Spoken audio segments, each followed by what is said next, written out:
Hello everyone. Portfolio rebalancing को लेके जो मैंने लास्ट वीडियो बनाया था उसमें काफी लोगों के कमेंट आए थे कि पर्सनल फाइनेंस से रिलेटेड कुछ और वीडियोज आप बनाओ। तो दोस्तों आज मैंने इन्वेस्टमेंट की जर्नी से रिलेटेड दो टॉपिक पिक करें हैं। फर्स्ट इज इन्वेस्टमेंट की जर्नी कब स्टार्ट करनी चाहिए एंड सेकंड इज कहाँ इन्वेस्टमेंट करना चाहिए। तो दोस्तों पहला टॉपिक पिक करते हैं, इन्वेस्टमेंट की जर्नी कब स्टार्ट करनी चाहिए। तो दोस्तों जैसे ही किसी की जॉब लगती है, उसके पास सैलरी आना स्टार्ट होती है, उसका मंथली कैश फ्लो बन जाता है, तो दोस्तों उस इंसान को इन्वेस्टमेंट की जर्नी स्टार्ट करने से पहले तीन बहुत ही इंपॉर्टेंट काम कर लेना चाहिए। पहला काम, उसको अपना टर्म इंश्योरेंस ले लेना चाहिए। सेकंड इज, उसको अपना हेल्थ इंश्योरेंस लेना चाहिए। एंड थर्ड इज, उसको अपना एक इमरजेंसी फंड बना लेना चाहिए जो उसके एटलीस्ट किसी अनहोने के टाइम पे 6 से 12 महीने का एक्सपेंस कवर कर सके।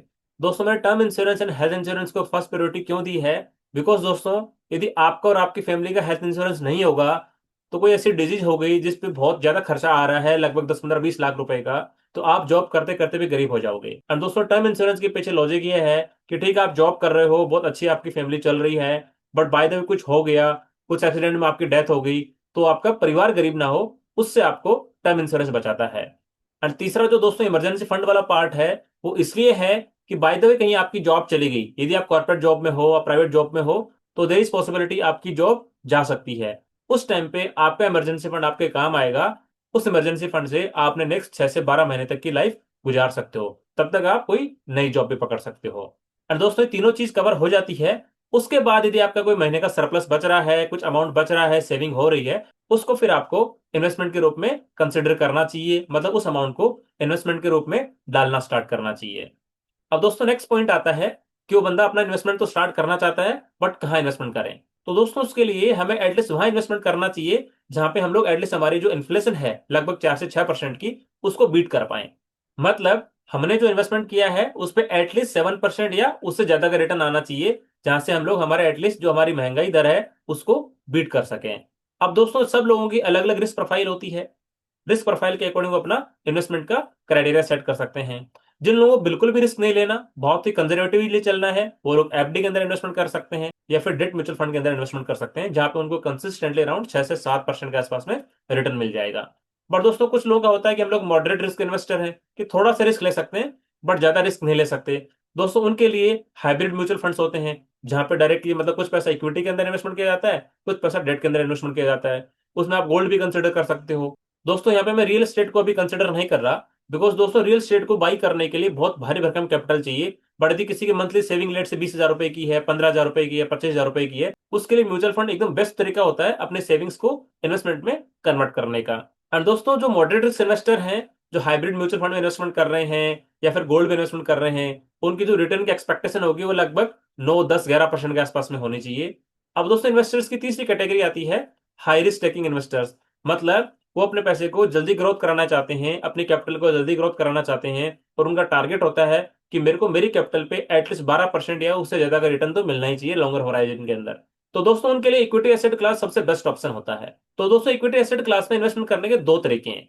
फर्स्ट है म्यूचुअल फंड वाला मेथड, जो सबसे सेफ माना जाता है इंडिया के अंदर, जिसके अंदर आपको बिल्कुल टाइम भी नहीं देना, आपको अपनी मंथली सेविंग्स म्यूचुअल फंड के अंदर डायरेक्ट इन्वेस्टमेंट करनी है।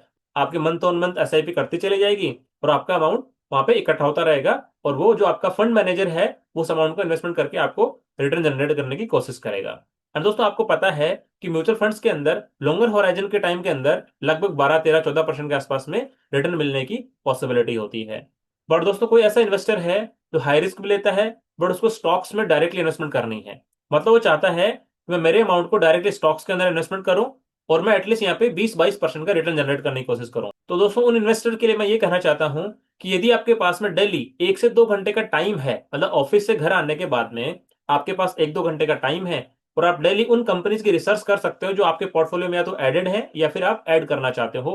उन कंपनीज के बिजनेस की रिसर्च करना, लाइक ये कंपनीज कौन से सेक्टर से बिलोंग करती हैं, इस सेक्टर में कितना टेलमेंट है, ये कंपनीज अपना रेवेन्यू किस रेट से ग्रोथ करा रही है, ये कंपनीज अपना प्रॉफिट किस रेट से ग्रोथ करा रही है। एंड क्वार्टरली रिजल्ट आने के बाद में जो इन्वेस्टर प्रेजेंटेशन आती है उसको अच्छे से गो थ्रू करना। एंड क्वार्टरली रिजल्ट के बाद में मैनेजमेंट जो कॉन्फ्रेंस कॉल करती है उसकी जो ट्रांसक्रिप्ट आती है उसको रीड करना। एंड मैनेजमेंट ने आगे के 2 3 साल के लिए क्या ग्रोथ गाइडेंस दे के रखा हुआ है उसको अच्छे से समझना, उसको पूरा रीड करना, मतलब उन कंपनीज का अच्छे से एनालिसिस करना। यदि इतना करने का आपके पास में टाइम है, मतलब डेली आपको 1 से 2 घंटे का यहाँ पे टाइम देना पड़ेगा, इतना यदि आपके पास में टाइम है, तो स्टॉक्स में डायरेक्ट इन्वेस्टमेंट करना आपके लिए सही है। बट दोस्तों यदि आपके पास में डेली 1 से 2 घंटे का टाइम नहीं है अपने पोर्टफोलियो कंपनीज के बारे में रिसर्च करने का, तो दोस्तों आपको डायरेक्टली स्टॉक्स में इन्वेस्टमेंट नहीं करना चाहिए। बिकॉज दोस्तों उस टाइम पे आपको बिल्कुल भी नहीं पता होगा कि आपके पोर्टफोलियो में जो कंपनीज हैं उनकी जो मैनेजमेंट है वो क्या डिसीजन ले रही है बिजनेस को आगे बढ़ाने के लिए, कहीं गफला तो नहीं हो रहा। देर इज पॉसिबिलिटी मैनेजमेंट ने कुछ गफला कर दिया एंड अगले कुछ दिनों के अंदर उस कंपनी का स्टॉक लगभग 30 से 40% फॉल कर गया। तो दोस्तों इन समरी में ये कहना चाहता हूं, यदि आपके पास में टाइम है डेली 1 से 2 घंटे रिसर्च करने का, जो कंपनीज आपने अपने पोर्टफोलियो में ऐड करी हैं या फिर करने वाले हो उसके बारे में अच्छे से रिसर्च कर पाने का टाइम है, तब तो फिर आप डायरेक्टली स्टॉक्स में इन्वेस्टमेंट कर सकते हो। यदि नहीं है तो फिर आप डायरेक्टली म्यूचुअल फंड के अंदर इन्वेस्टमेंट करना। अब दोस्तों एक और पॉइंट ऐड कर देता हूं, यदि आपके पास में 1 2 घंटे रिसर्च करने का टाइम है और आप डायरेक्टली स्टॉक्स में इन्वेस्टमेंट कर रहे हो, तो दोस्तों आपको उन कंपनीज के स्टॉक्स पिक करने चाहिए जो कंसिस्टेंटली अपने रेवेन्यू और प्रॉफिट को 20% या उससे ज्यादा रेट से ग्रोथ करा रहे हो। और दोस्तों जिस सेक्टर में आप यदि इन्वेस्टमेंट करना चाहते हो उस सेक्टर के अंदर कोई सबसे हाईएस्ट रेट से ग्रोथ करने वाला आपको बिजनेस मिल जाए जो अराउंड 30 35 40% से ग्रोथ कर रहा है, तो बहुत अच्छी बात है। मतलब वो कंपनी तो फिर आपको मल्टीपैकेज रिटर्न बना के देने की कैपेबिलिटी रखता है। तो दोस्तों आई थिंक आप मेरी बात समझ रहे होंगे कि यदि आप डायरेक्टली स्टॉक्स के अंदर इन्वेस्टमेंट कर रहे हो तो आप एटलीस्ट 20% या उससे ज्यादा रेट से ग्रोथ करने वाली कंपनीज लो। बिकॉज उससे नीचे ग्रोथ करने वाली कंपनीज में इन्वेस्टमेंट करते हो और आपको रिटर्न 12 13% मिलता है, मतलब आप डेली का 1 से 2 घंटे का टाइम इन्वेस्टमेंट कर रहे हो। स्टॉक्स की जो डेली वॉलेटिलिटी होती है उससे आप अपना स्ट्रेस भी बढ़ा रहे हो, एंजाइटी भी बढ़ा रहे हो, उसके बाद में आपको रिटर्न मिल रहा है लगभग 11 12 13% का। तो दोस्तों उसका कोई मीनिंग नहीं है। उससे अच्छा तो आप डायरेक्टली म्यूचुअल फंड में इन्वेस्टमेंट करो और वहां पे आपको लॉन्गर होराइजन में अराउंड 12 13 14% का रिटर्न मिल जाएगा। तो दोस्तों मैं ये बहुत ही इंपॉर्टेंट बात बोल रहा हूं, इसको अच्छे से समझना, उसके बाद में ही डिसाइड करना कि आप डायरेक्टली स्टॉक्स में इन्वेस्टमेंट करना चाहते हो या फिर म्यूचुअल फंड्स के अंदर इन्वेस्टमेंट करना चाहते हो। अब दोस्तों मैं यहाँ पे एक और इंपॉर्टेंट पॉइंट कवर कर रहा हूं कि आपके पास जो कैपिटल है, कौन से कैपिटल को इक्विटी एसेट क्लास के अंदर इन्वेस्टमेंट करनी चाहिए। दोस्तों आपके पास कोई ऐसा कैपिटल है जो आपको नेक्स्ट 3 साल तक नहीं चाहिए, मतलब वो अमाउंट आपको नेक्स्ट 3 4 साल तक नहीं चाहिए, उसको आप इक्विटी एसेट क्लास में इन्वेस्टमेंट कर सकते हो। और दोस्तों यदि आपके पास कोई शॉर्टर ड्यूरेशन के गोल्स हैं, लाइक अगले साल आपके परिवार में शादी है, आपको ज्वेलरी परचेज करनी है या फिर नेक्स्ट ईयर आपको कार परचेज करनी है, तो दोस्तों उस अमाउंट को बिल्कुल भी इक्विटी के अंदर इन्वेस्टमेंट मत करना। बिकॉज दोस्तों हमें नहीं पता कि शॉर्टर ड्यूरेशन के अंदर मतलब 1 से 2 साल के अंदर स्टॉक मार्केट ऊपर जाएगा या नीचे आएगा, हो सकता है 20% बढ़ भी जाए, हो सकता है 15 से 20% डाउन भी चला जाए। तो दोस्तों उस टाइम पे आपको दिक्कत महसूस हो सकती है। तो दोस्तों इसका बिल्कुल जरूर ध्यान रखें कि जो अमाउंट आपको नेक्स्ट 3 साल तक बिल्कुल नहीं चाहिए उसी अमाउंट को आप इक्विटी एसेट क्लास के अंदर पार्क कर सकते हो। शॉर्टर ड्यूरेशन के जो गोल्स हैं उस अमाउंट को आप डायरेक्टली एफडी या फिर अपने डेट फंड के अंदर आप डाल के रख सकते हो। बिकॉज वहां पे आपका पैसा सेफ है, जिस टाइम पे आपको अपने पैसे की जरूरत पड़ेगी उस टाइम पे आपको सेफ सेफ आपका अमाउंट मिल जाएगा। अब दोस्तों मैं एक बहुत ही इंपॉर्टेंट पॉइंट यहाँ पे कवर करने जा रहा हूँ। मैंने देखा जो रिटेल इन्वेस्टर्स हैं वो उन कंपनीज के स्टॉक से इन्वेस्टमेंट करते हैं जिन कंपनीज का रेवेन्यू ग्रोथ नहीं होता है या फिर फ्लैटिश ग्रोथ होता है या फिर नेगेटिव ग्रोथ होता है या फिर उनका रेवेन्यू 1 2 4 5% से ग्रोथ होता है। तो दोस्तों मेरा ऐसा कहना है कि रिटेल इन्वेस्टर्स को उन कंपनीज के अंदर बिल्कुल भी इन्वेस्टमेंट नहीं करना चाहिए। बिकॉज दोस्तों वो कंपनीज के स्टॉक ऐसे हैं जो बुल मार्केट में तो हो सकता है मार्केट के साथ ऊपर चले जाएंगे, पर दोस्तों जैसे बेयर मार्केट आएगा उस टाइम पे वो स्टॉक्स धड़ाम से गिर जाएंगे। तो दोस्तों इसके रिलेटेड मैं एक सीरीज स्टार्ट करने वाला हूं कि सेव द रिटेल इन्वेस्टर्स। मतलब मैं उन कंपनीज के बारे में एनालिसिस करके वीडियो बना के अपलोड करूंगा जहां पे कंपनीज की बिजनेस की ग्रोथ बिल्कुल भी नहीं है। और दोस्तों मैं क्लियरली मेरा इंटेंट वहां पे रखूंगा कि इन कंपनीज के स्टॉक से रिटेल इन्वेस्टर को दूर रहना चाहिए। तो दोस्तों रिटेल इन्वेस्टर की जो फेवरेट कंपनीज हैं जिनके रेवेन्यू ग्रोथ नहीं हो रहा, प्रॉफिट ग्रोथ नहीं हो रहा, तो उन कंपनीज को पिक करके मैं वीडियो बनाने वाला हूं जहां पे मैं क्लियरली बताऊंगा कि रिटेल इन्वेस्टर्स इन कंपनीज से दूर रहो। बिकॉज ये कंपनीज आपको उतना बड़ा पैसा नहीं बना के देंगी, उससे अच्छा तो आप म्यूचुअल फंड के अंदर ही चले जाओ।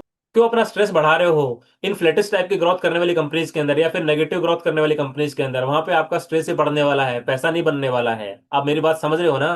तो दोस्तों देर इज पॉसिबिलिटी, हो सकता है कि कुछ ऐसी कंपनीज हैं जो अभी ग्रोथ नहीं कर रही हैं, बट हो सकता है उनकी मैनेजमेंट चेंज हो जाए, आगे आने वाले टाइम पे हो सकता है कुछ फंडरेज करके अपना बिजनेस का एक्सपेंशन करना चाहिए। मतलब कंपनी आगे जाके अपना बिजनेस को टर्न अराउंड कर सकती है और ग्रोथ दिखा सकती। तो उस टाइम पे एक बार दोबारा एनालिसिस कर लेंगे कि हाँ अब वो कंपनी सही ट्रैक पे है कि नहीं है, हमारा जो इन्वेस्टमेंट क्राइटेरिया होता है उसको फुलफिल कर रही है कि नहीं कर रही है। उस टाइम पे हम लोग दोबारा डिस्कस कर लेंगे कि क्या करना है। और दोस्तों जैसे आपको पता होगा मैंने लास्ट वीडियो के अंदर भी बताया था कि अपकमिंग सैटरडे संडे को मैं एक लाइव सेशन करने जा रहा हूं जहां पे मैं आपकी इन्वेस्टमेंट से रिलेटेड या फिर पोर्टफोलियो से रिलेटेड क्वेरीज का आंसर करूंगा। तो दोस्तों आप मेरे को कमेंट सेक्शन में ये बताओ कि वो सेशन सैटरडे को रखना चाहिए या फिर संडे को रखना चाहिए। बिकॉज मैं चाहता हूं कि मैक्सिमम लोग उस सेशन का फायदा उठाएं ताकि वो लोग अपने पोर्टफोलियो को लेके एक अच्छा कन्विक्शन बिल्ड कर सकें। जो अच्छे वाले कंपनीज के स्टॉक्स उन्होंने होल्ड कर रखे हुए हैं जहां पे कंपनीज अच्छी खासी 25 30% से बिजनेस ग्रोथ कर रही हैं, उसके अराउंड उनको कॉन्फिडेंस फील हो। तो दोस्तों एट लास्ट मैं तो यही बोलूंगा कि ये वीडियो ज्यादा से ज्यादा लोगों तक पहुंचाओ ताकि उनको उनकी इन्वेस्टमेंट जर्नी को लेकर क्लैरिटी मिल सके और वो डिसाइड कर सकें कि डायरेक्टली हमें म्यूचुअल फंड्स में इन्वेस्टमेंट करना चाहिए या फिर डायरेक्ट स्टॉक्स के अंदर इन्वेस्टमेंट करना चाहिए। दोस्तों यदि वीडियो आपको अच्छा लगा है तो लाइक जरूर करना, एंड दोस्तों चैनल को सब्सक्राइब भी जरूर कर देना। ठीक है दोस्तों, आज की वीडियो में इतना ही, मिलते हैं नेक्स्ट वीडियो में, तब तक के लिए थैंक यू।